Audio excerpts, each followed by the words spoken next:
Fa le miarabanao indray rehefa fety reny tahaka ny hoe mariazy na fety tahaka izany dia misy olona hoe mahita olona hoe mamo zany, de misy olona miteny an'iny mamo iny hoe tsy mety zao, de avy hatrany le mamo de mamaly foana hoe ka ny Jesosy nareo ara nanova ny rano ho divay.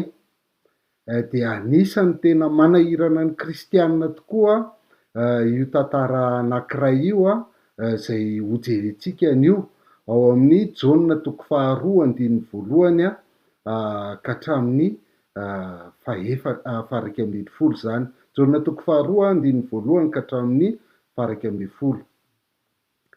Tamin'ny andro fahatelo dia nisy fampakaram-bady tao Kanan'ny Galily, ary tao ny renin'i Jesosy.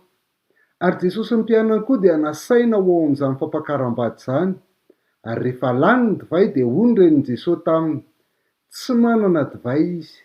Hoy Jesosy taminy, ravehivavy, moa fa ninona akory zasy anao? Tsy mbola tonga ny fotoan'androko. Fa hoy ny reniny tamin'ny mpanompo, ataovy izay asaina ataonareo. Ary nisy tsy nivato enina mahalany rano indroana intelo famarana avy mipetraka teo ho fahanadiovana araka ny fanaon'ny Jiosy. Dia hoy Jesosy taminy, feno io rano ny siny, dia nofenoiny hatramin'ny molony. Ary hoy Jesosy taminy, tovozy amin'izao ka hiento ao amin'ny mpandrarany fanasana. Dia nientiny izany. No nanandrana ny rano tonga divay ny mpandahatra ny fanasana, nefa tsy nahalala izay niaviany fa ny mpanompo izay nanovo ny rano ihany nahalala izany. Dia niantso ny mpampakatra izy ka niteny taminy hoe, araky ny fanaon'ny olona dia divay tsara no aloha no arosony, fa rehefa mitady ho mamy ny olona dia izay vao ny ratsiratsy kokoa. Fa ianao kosa dia nitahiry ny divay tsara mbaraka ankehitriny. Izany no nataon'i Jesosy tao Kana any Galilea ho voaloam-pamantarana, naseho ny voninahiny ary nino azy ny mpianany. Zay zany ilay tantara nanovan'i Jesosy Kristy ny divay tamin'ny fampakaram-bady tao Kana, tantara izay efa haintsika loatra. Fa anitsika dia voalohany sady hianatra mamaky baiboly, zay ny tapany voalohany dia ny tapany faharoa kosa dia aneo teny kely ho an'ny renitsika ao anatin'ity tantara ity zany. Ka ny anombohantsika azy dia any amin'ny farany 9:12 hoe, izany no nataon'i Jesosy tao Kana ny Galilea ho voaloam-pamantarana, naseho ny voninahiny ary nino azy ny mpianany. Ny zavatra hitantsika eto zany le hoe zany nataon'i Jesosy tao Kana any Galilea ho voaloam-pamantarana, raha miteny na noratan'i Jaonina azy dia hoe arken nataon'i Simeona ho Jesus. Zany hoe raha adikatsika zany dia hoe ny voalohany tamin'ny famantaran'i Jesosy. Zay zany ny voalohany tamin'ny famantaran'i Jesosy. Dia io teny hoe arken io, zany hoe voalohany dia io ihany koa no teny nanombohan'i Jaonina ny ty epistily ity, arken zany hoe tamin'ny voalohany teny, ary ny teny tao amin'Andriamanitra, ary ny teny dia Andriamanitra. Fantatsika anefa fa izay teny hoe tamin'ny voalohany izay dia izay ihany koa no nanombohana ny baiboly ray manontolo. Ka arak'izany dia hitantsika zany fa ity karazan-dahatsoratra izay tiany Jaonina pitainy eto amin'ity Jaonina toko 2 ity dia tsy karazan-dahatsoratra hoe mitantara fahagagana fotsiny. Ao anatin'izay satria ao anatin'ny tantara no ampitana ny hafatra, tena misy izay, fa tsy tantarana fahagagana fotsiny le izy, fa karazana paoma zany io. Le Simeona dia le famantarana karazana symbole anehoan'Andriamanitra ny fanavaozana ny zavatra rehetra. Raha nahary ny lanitra sy ny tany Andriamanitra tany amin'ny Genesis toko 1, dia eto indray Jesosy Kristy hanavao ny zavatra rehetra, satria ilay lanitra sy ny tany izay noharian'Andriamanitra tany am-boalohany zany dia nosimbain'ny olombelona noho ny fahotana tao amin'ny Genesis, niditra tao amin'ny Genesis, nanomboka tao amin'ny Genesis toko 7. Dia hanavao zavatra rehetra Jesosy Kristy de zay ny tia ny aseho eto amin'ity jaona toko faharoa tantara zay hitatsika eto ity sary symbole anehoany le fanavozana ny zavatra rehetra ataon' Jesosy Kristy zany io de hitatsika fa rehefa nanatrika an'le fampakaram-bady Jesosy Kristy de izay fanatrehan' Jesosy Kristy zay no isehoany voninahiny fanehoanany voninahitra Jesosy Kristy de hitatsika tao tamin'io zavatra nataony io zany haitsika tsara ny Romanina toko 7:17 fa samy efa nanota izy rehetra ka tsy manana ny voninahitra avy amin'Andriamanitra. Matetika moa dia tsy azo loatra ny dikany hoe tsy manana ny voninahitra avy amin'Andriamanitra zany hoe tsy afaka mifandray amin'Andriamanitra, tsy afaka mahita n'ilay fanatrehan' Jesosy Kristy ny mpanota satria Andriamanitra dia masina ka ny fahotan'ny olona no hevitra mampisaraka azy amin'Andriamanitra. Fa rehefa miditra tsehatra eo amin'ny fiainan'ny olona kosa Andriamanitra tahaka an' Jesosy Kristy miditra teo amin'ilay fampakaram-bady eto dia miseho hatrany ny voninahiny, maneho hatrany ny voninahiny izy de zay fiarahana fiombonana fifandraisana am' Jesosy Kristy zay zany izay no anehoanan'le hoe voninahitr'Andriamanitra ary ny vokatr'izay fiarahana am' Jesosy Kristy ny vokatr'izay fisehoany voninahitr'Andriamanitra zay de tsy inona akory fa ny finoan'ny mpianatra. Io le tapany farany hoe ary nino azy ny mpianany. Mazava ho azy fa reto mpianatra reto nino azy matoa nanaraka azy eo aloha eo amin'ny toko voalohany dia ny antsony Jesosy Kristy ny mpianany voalohany ary toy an'izay no zavatra miseho eto fa ny fahitany ny fanavaozana nataon' Jesosy Kristy ny fahitany ny voninahitra Andriamanitra ny voninahitra Jesosy Kristy amin'ny zavatra ataon' Jesosy Kristy de vao mainka mampitombo ny finoan'ny mpianany zany de hitatsika ny toy an'ilay fanavaozana ataon' Jesosy Kristy moa zany aorinan'io ny fanadiovan'i Jesosy Kristy ny tempoly dia miseho ao anatin'izay ka ity tantara ity zany no zisitsika eto dia karazana famantarana karazana symbole hanehoany jaona ilay fanavaozana zay ho ataon' Jesosy Kristy amin'ny lafiny rehetra izany de hitatsika eto amin'ny andininy voalohany amin'ny jaona toko faharoa hoe tamin'ny andro fahatelo de nisy fampakaram-bady tao Kana ny Galilea ary taony renin'i Jesosy dia manaitra antsika voalohany eto de le teny hoe andro fahatelo. Raha ny tena marina io andro fahatelo io dia andro fahafito amin'ny zavatra tantarain'i Jaona.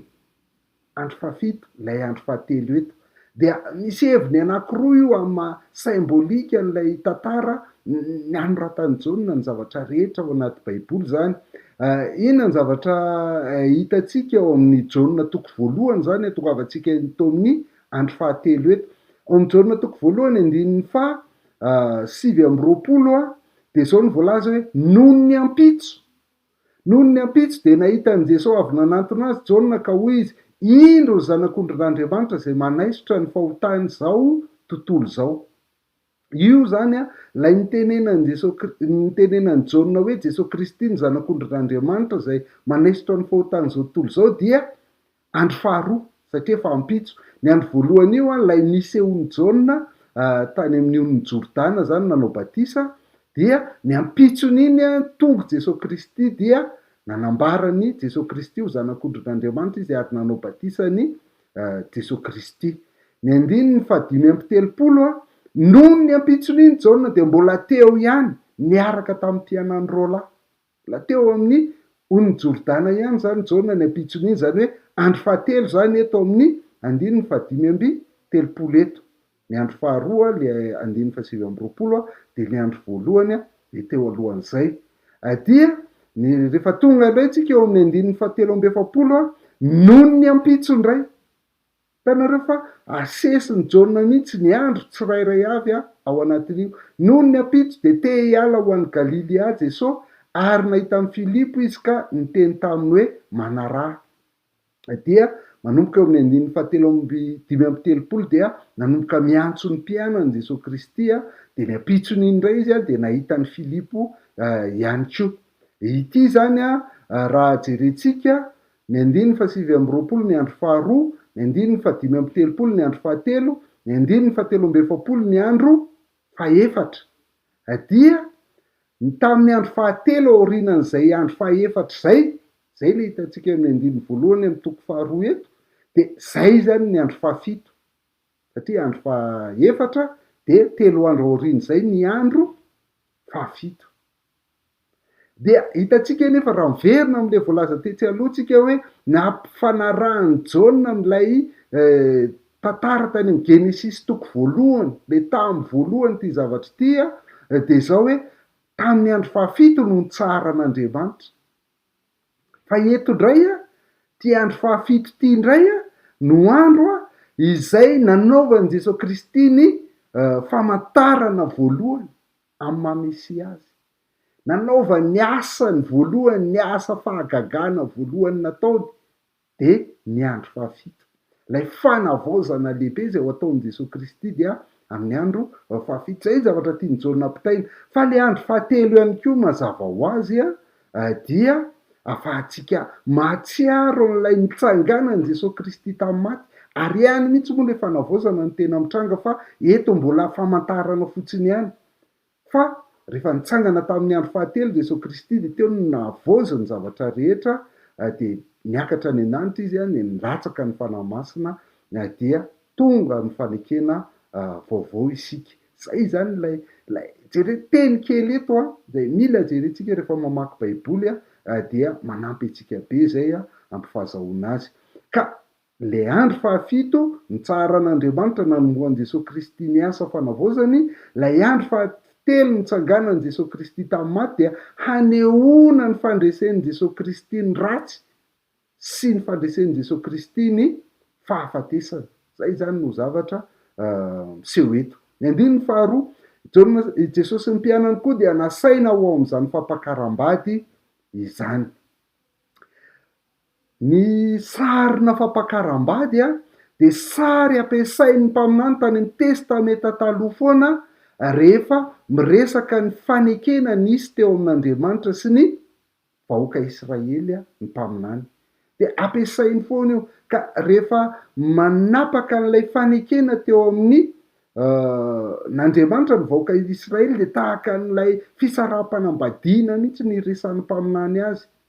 Anisan'ny ngeza be am'zany ohatra Hosea, fa tsy Hosea ihany ny teny izany, fa be de be na Isaia na Jeremia na Amosa de miresaka an'izay foana hoe fanekena teo amin'Andriamanitra zanak'Israely, alliance teo amin'Andriamanitra sy zanak'Israely ny sarin'ny mariazy.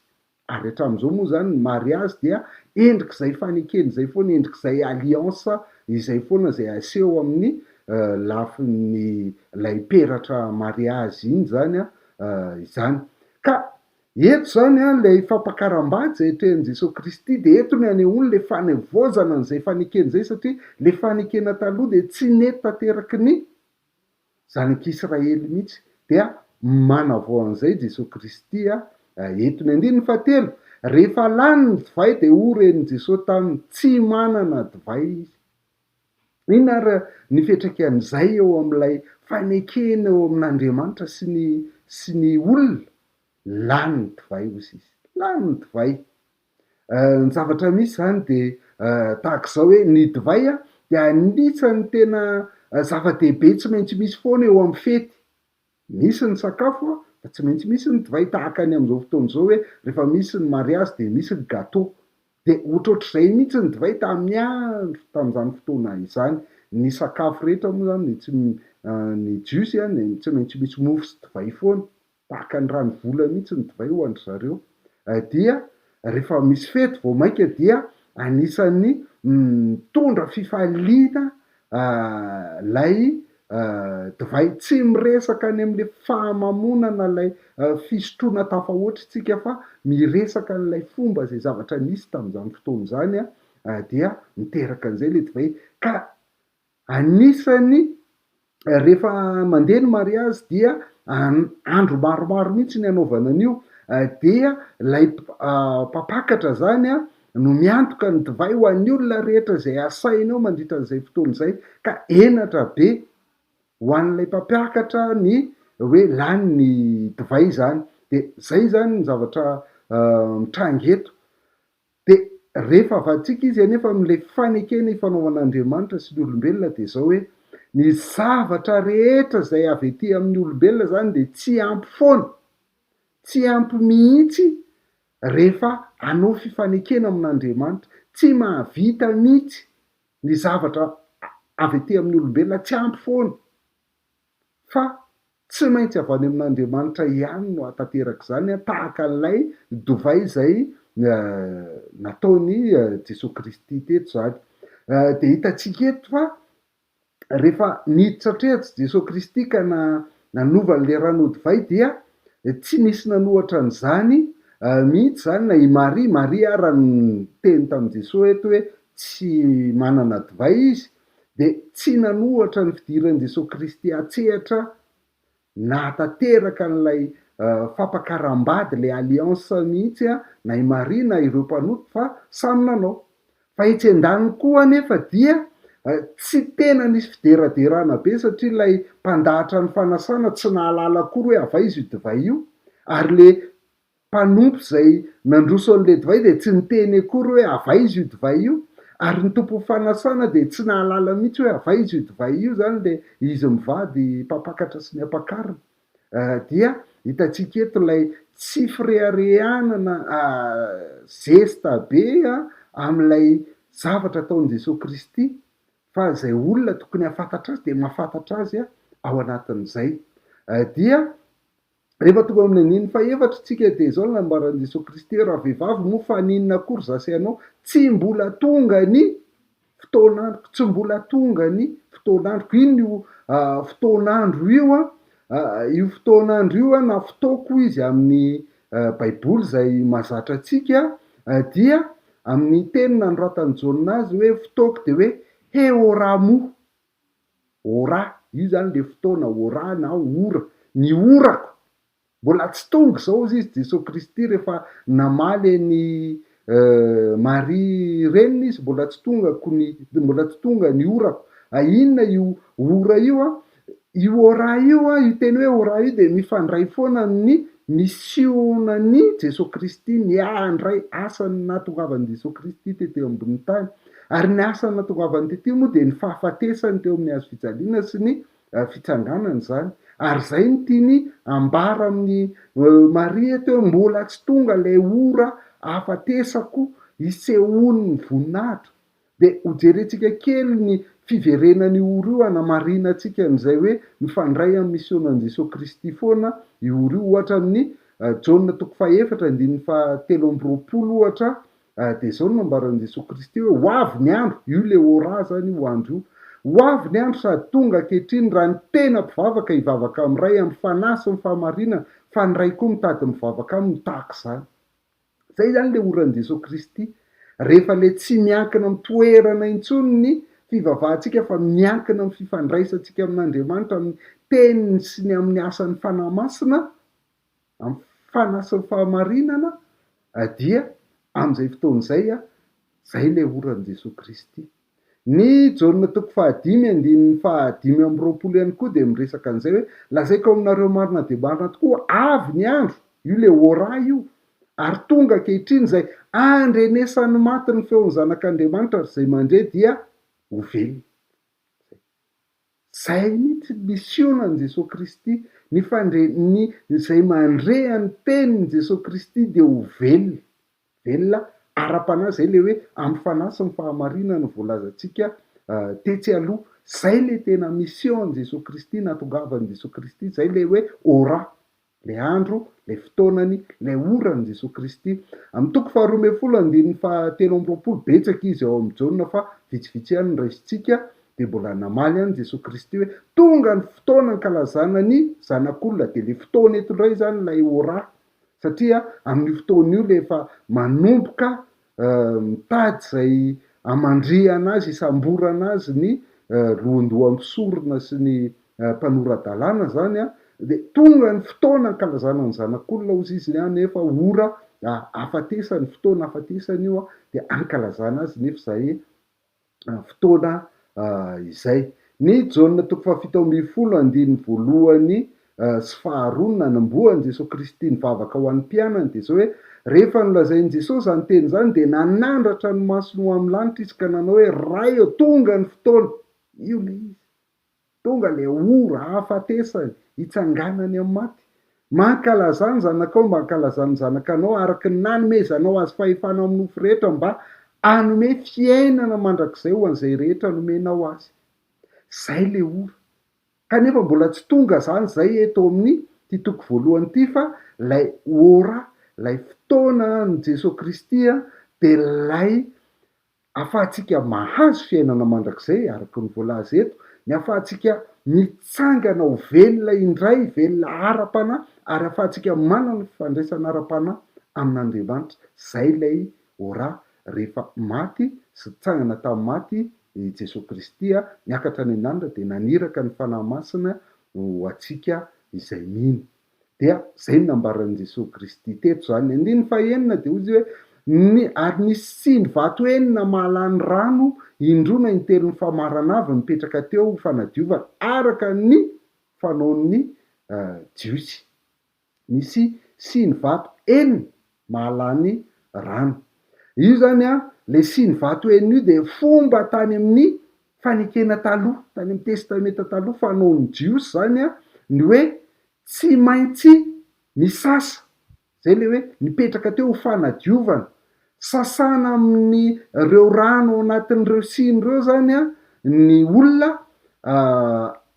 fa ratsy zany izy de maloto ara-pivavahana misy impureté eo aminy zany ohatra hoe rehefa nakasika faty izy dia misasa am'le rano avy amin'io siny vato io ny jiosy zany mba ho afaka le falotona ara-pivavahana na ihany koa alohan'ny sakafo izy na avy misakafo indrindra moa rehefa fety dia tsy maintsy misasa fanadiovana misasa amin'io misasa tanana io moa ny anton'ilay ady hevitra ny fanaovan'i Jesosy Kristy tamin'ny fariseo satria tsy mba manasa tanana amin'io mpianatry Jesosy Kristy rehefa hisasa fanadiovana ara-pivavahana le izy fa tsy hoe misasa tanana tahaka ny antsika zao akory arovana amin'ny aretina izany de zay zany le fomba io zany nisy an'io sy ny vato enina io mipetraka teo io no nalain'i Jesosy Kristy ho asiana rano mba ho avadiny ho divay ny famarana eto moa zany hoe indrona intelo famarana ny famarana ray amin'ny tenina androatan'Jaona azy de hoe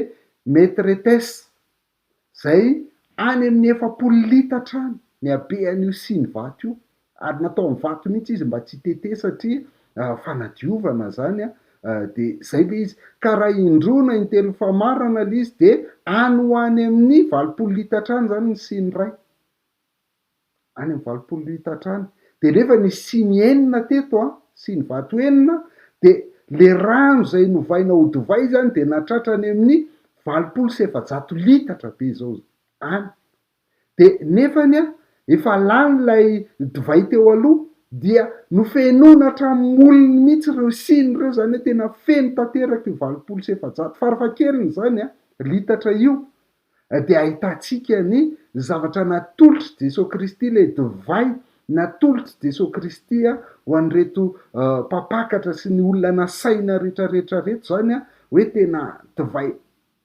tsy tapesipeseny divay tsy tapesipesenina mihitsy de raha iverina am'ilay fanekena vaovao tsika zany dia zao hoe nampanandrana lay fanekena vaovao an'reto olona ireto Jesosy Kristy zay ahafahan'i Jesosy Kristy maneho fa fiainana be deabe no atolony ao anatin'izany fanekena vaovao zany fiainana mandrakizay ary le izy ho avy mba hananany olona fiainana be deabe de zay mihitsy ny atolony eto amin'ity endrika divay be deabe 27 litatra ity ary tsy vitany hoe be deabe le izy fa de niaiky mihitsy lay mpandahatra ny fanasana hoe tsara lavitra noho zay divay nataon'ny olona natao rehetra hatramin'izay zany a ity divay avy amin'ny Jesosy Kristy ity, de zany mihitsy lay fanekena vaovao, lay fiainana be de be atolotry Jesosy Kristy, fiainana tsara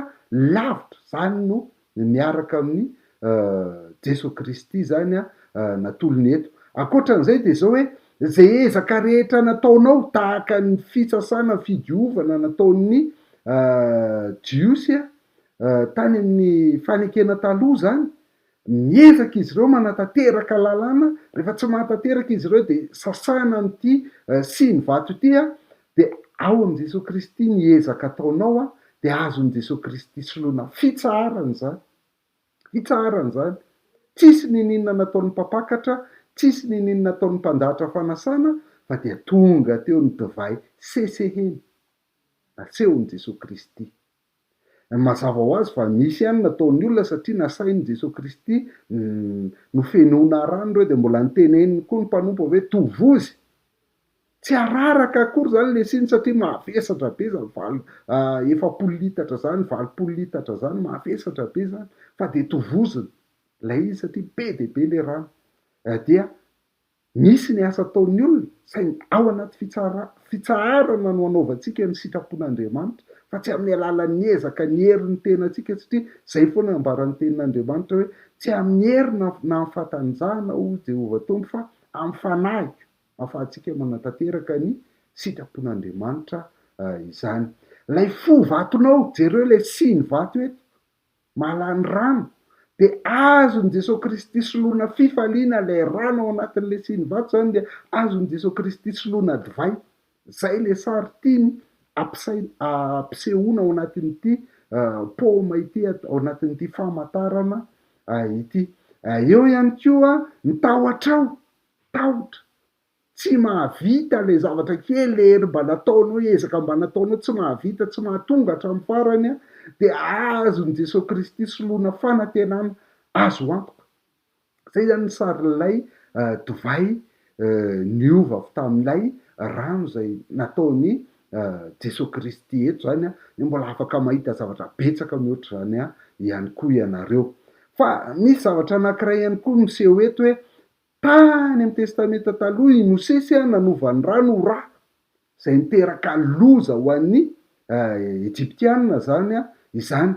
Fa eto indray Jesosy Kristy nanova ny rano ho lasa divay, ka eo anelanelany io ahafahan'ilay fanekena vaovao tanteraka soamantsara dia i Jesosy Kristy koa zany ampiovan'ilay divay ho aty amintsika de tsy maintsy miaritra nandatsaka ny rany teo amin'ny hazo fijaliana izany.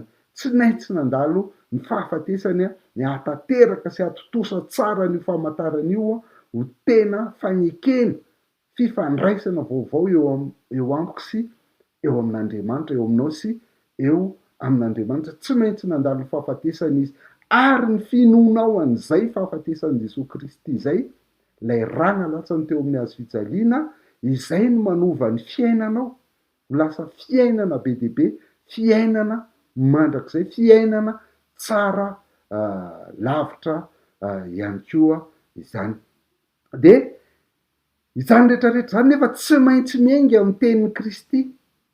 Ny tenin'i Kristy taorianan'io siny vato io de ny tenin'i Jesosy Kristy naniraka an'ireo mpanompo hameno rano an'ireo siny vato ireo, ary naniraka ny mpanompo avy hatrany ihany koa hoe tovozy io rano io. Rehefa nanaraka an'izay tenin'i Jesosy Kristy zay ireo mpanompo ireo dia feno an'ilay divay tsara, ny fanasana, ny fampakaram-bady, lay fanekena eo amin'Andriamanitra sy ny olona. De tahak'izay mihitsy le izy, tsy maintsy mandalo ny fahafatesan'i Jesosy Kristy, tsy maintsy mino ianao fa ny finoana dia tsy maintsy miainga avy amin'ny tenin'i Kristy hatrany, tsy maintsy miainga avy amin'ny tenin'i Kristy hatrany, ary tsy mijanona eo zany. Famantarana ity tanteraka zany eo ny fiainantsika mpino kristianina amin'izao fotoana izao fa mbola ho tanteraka ihany koa zany any aoriana any. Efa nilaza an'izany sarina divay izany Isaia ao amin'ny Isaia 5:20 andininy 4 de zao nambarany hoe Andriamanitra tompony zao rehetra zao dia hanao fanasana ho an'ny firenena rehetra eto amin'ity tendrombohitra ity. Fanasana amin'ny hena matavy, fanasana amin'ny divay efa niotrika ela, hena matavy betsoka, divay efa niotrika ela voadio tsara. Zany ny fanasana zay mbola nasan'Andriamanitra atsika, ary nilazany hoe sambatra izay vao antso amin'ny fanasana amin'ny fampakaram-badin'ny zanak'ondry. Dia mbola ho tanteraka zany io fanasana miaraka amin'ny divay efa niotrika ela io mbola ho hitantsika feno zany any amin'ny fampakaram-badin'ny zanak'ondry. Rehefa nanorina ny fanasan'ny tompo moa Jesosy Kristy dia laza hoe tsy hihinana nitony vokatry ny voaloboky tonontsony mandra-piarahako mihinana aminareo indray any amin'ny fanjakan'Andriamanitra izany. Izay lay sary ny fanekeny tiana aseho amin'ilay famantarana nanovany Jesosy Kristy ny rano hodivay teto. Fa ndahotsika hitodika kely amin'ireo reny. Inona ny zavatra hita voalohany tamin'ny andro fahatelo dia nisy fampakaram-bady tao Kanan'ny Galilea ary teo ny renin'i Jesosy. Jesosy Kristy koa zany dia nanana reny tamin'izy tetỳ an-tany, saingy izao tsy nanindrahindra le Masony Maria Virjiny mihitsy ny Baiboly, tsisy an'izany eto, fa nambarana izy tahaka ny renin'i Jesosy Kristy, satria ao amin'ny soratra masina dia Jesosy Kristy ihany ny tena indraindraina ao amin'ny soratra masina. Dia zay zany ny ray voalohany, kanefa dia nanana reny Jesosy Kristy ary reny zay azo tokony alay tahaka ihany tokoa io Maria io hanetanana ny reny rehetra zay mijery zao video zao. Ny andininy fahaefatra zany raha matoa Jesosy Kristy namaly hoe raha vehivavy mifaninona akory zasy ianao dia tsy karazana hoe tsy fanajana ny reniny io akory, fa hitantsika i Maria zay reny zay karazana tahaka ny hoe zanany ihany koa. Ireo zay tsy miteny hoe tena zanany fa karazany zanany ihany koa zany ireo mpapakatra sy ampakarina, raha lany ny divay dia ho afa baraky ireo dia mba nitady vahaolany Maria, ary Maria dia nahita hoe any amin'ny Jesosy Kristy no misy ny vahaolana, any amin'ny Jesosy Kristy no misy vahaolana, ary io dia tsy misy afa-tsy ny fahagagana avy any amin'ny Jesosy Kristy ihany. Dia ny valitenin'i Jesosy Kristy teto hoe raha vehivavy mifaninona akory zasy ianao, marina fa tsy nantsoiny hoe reny i Maria eto, fa le raha vehivavy kosa dia maneho fanajana ihany, satria hitantsika averiny ihany iteny raha vehivavy io rehefa teo amin'ny hazo fijaliany Jesosy Kristy, naveriny tamin'ny Maria hoe raha vehivavy indro ny reninao, dia indro ny zanakao izy mantsy Jaona zany. Dia tsy hoe akory zany hoe tsy nanajy izy, Jesosy Kristy lay nahatanteraka ny lalàna rehetra dia nahatanteraka ihany koa ny hoe manaja ny rainao sy ny reninao. Tena mila hajaina ny reny zany. Fa araka ny nambarany reny anankiray dia zao no raisiko zany ty hitovizako hevitra aminy ity tenin'ny France Kere ity hoe ny tena hevitra io le hoe moa mifaninona akory zay zasy anao, hebraisme io zany hoe fitenin'ny jiosy, fiteny hebraika io fa ny azo andraisana azy iombonako hevitra amin'ny France Kere dia zao zany tiany Jesosy Kristy ambara hoe raha vehivavy inona no mitranga amintsika mianaka, fa ahoana ny zava-misy amintsika mianaka, ahoana no afantaranao sahady hoe izaho ilay afaka mamonjy ao anatin'ny zavatra sarotra tahaka izao ka manantona aty ianao, ahoana no afantaranao sahady an'izany nefa za tsy mbola naneho dia famantarana iray akory aza hatramin'izay. Zay zany no tiany Jesosy Kristy ampitaina ao anatin'ity, ahoana no afantaranao sahady an'izany ka dia mitady vojy aty amiko ianao raha vehivavy. Tsy mbola tonga anie ny fotoanandroko isehoako amin'ilay tena fanavaozana lehibe amin'ilay fanekena vaovao, tsy mbola tonga izany. Dia ny valiny dia tahaka izao, rehefa fantatsika tsara ny tantarany Maria nanomboka tamin'ny sehoany anjely Gabriely tamin'izy tany amin'ny Maria Magdalena, tamin'izy izay nahitany Jesosy Kristy tamin'ny faharoa ambin'ny folo taonany tao amin'ny tempoly. Dia izao foana ny zavatra hitantsika hoe ny teny rehetra zay eniny Maria de noreketiny tao am-pony avokoa. Zay. Ny teny rehetra zay eniny tany aloha tany dia noraiketiny Maria tao am-pony avokoa. Ary dia miverina izany teny zany rehefa tonga teto amin'ny fotoana ny ilaina azy hoe mila famonjeny reto mpapakatra ireto satria lany ny divay de tany an' Jesosy Kristy i Maria no nanantona. Na de atao raha hoe tsy mbola tonga ny fotoan'andro satria tsy mbola nanao famantarana mihitsy Jesosy Kristy tany aloha. Ary zay no ampandrisihana an'ireny rehetra hitahiry any am-po iteny izay eniny zany fa akoatran'izay moa ny tenenin' Jesosy Kristy hoe moa mifaninona akory zasy ianao tsy mbola tonga ny fotoan'androko dia ambaran'i Jesosy Kristy hoe zay ambaran'ny ray ihany nolazain'ny ray zay ihany no tanterahan'i Jesosy Kristy amin'ny fiainany rehetra zany fa tsisy hafa akoatran'izay. Any andininy fadimy de mbola niteny ihany Maria teto hoe atao zay asainy ataonareo. Atao zay asaina ataonareo zany ka reny. Izany no andrasana amin'ny reny rehetra zany ny hitaonany hafa ankatoany zay ambaran'i Jesosy Kristy. Hitaonany hafa ankatoa ny tenin'i Jesosy Kristy. Lay atao zay asaina ataonareo eto de tsy le lalàna be zana tanterahana akory, tsy fankatoavana lalàna akory ny tiany Maria ny tenenina fa finoana hoe afaka manao zavatra Jesosy Kristy ka zay ampanaoviny eo dia hiteraka fahagagana, hiteraka fanovam-piainana, hiteraka fifaliana ho an'izay mankatoa an'izany. Ary de zay mihitsy moa no nataony reto mpanompo reto zany sy ny vato no nasaina ny fenoana rano de ny fenoana izy ireo rano divay nefa ny tsy ampy. Rano tao anaty siny no asain'i Jesosy Kristy tovozina dia nitovozon'izy ireo tokoa tamin'ny mpandahatra ny fanasana aloha sy tamin'ny vahiny nasaina rehetra ary dia divay no mivoaka tao avy eo. Izay finoana izay lay ampirisihan'i Maria ho atao eto ary enentanana an'ireny rehetra ihany koa hoe izany no tena atao hoe reny. Raha ny tiantsika azy zany de zao hoe ny reny de ny andraikiny de mitahiry ny tenin'Andriamanitra ao am-po. Zava-dehibe ny reny satria avy amin'io no nivoan'ny firenena. Fa ny andrasana de reny mitahiry ny tenin'Andriamanitra ao am-po ary tsy vitan'izay ihany fa reny ihany koa mitaona ny hafa hankatoany Jesosy Kristy. Ny zavatra misy teto de zao hoe i Maria dia niteraka an' Jesosy Kristy ary rehefa niara ny ainan'i Jesosy Kristy de nafantatra an' Jesosy Kristy tsara izy tao anatin'izay. Fa nanomboka teto amin'ity fotoana ity kosa i Maria dia niteraka an'i Kristy.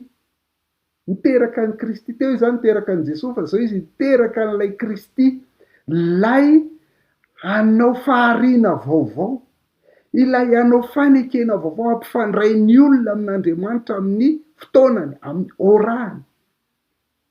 Ilay Kristy zay hanome fiainana be dia be ho antsika, ilay Kristy hanome fifaliana fiainana tsara lavitra ho antsika rehetra de izany ihany koa no andrasana aminao avy amin'ity teny ity fa tsy hoe akory sanatria hoe fandrisihana anao sotro divay be ka de mamo divay akory izany. Dia mirary feti-tsabatra ho antsika rehetrarehetra satria ilay Jesosy Kristy dia io no mpalalalana amin'ny fanekena vaovao hifandraisantsika indray amin'Andriamanitra. Raha nahavoaray zavatra tamin'ilay hafatra teo ianao dia zarao amin'ny hafa mba azahoany ihany koa. Aza donona ny manao j'aime ny pejitsika de misabone. Ary raha te hifandray aminay ianao na te hanoana anay dia atsoy ny laharana eo ambany eo.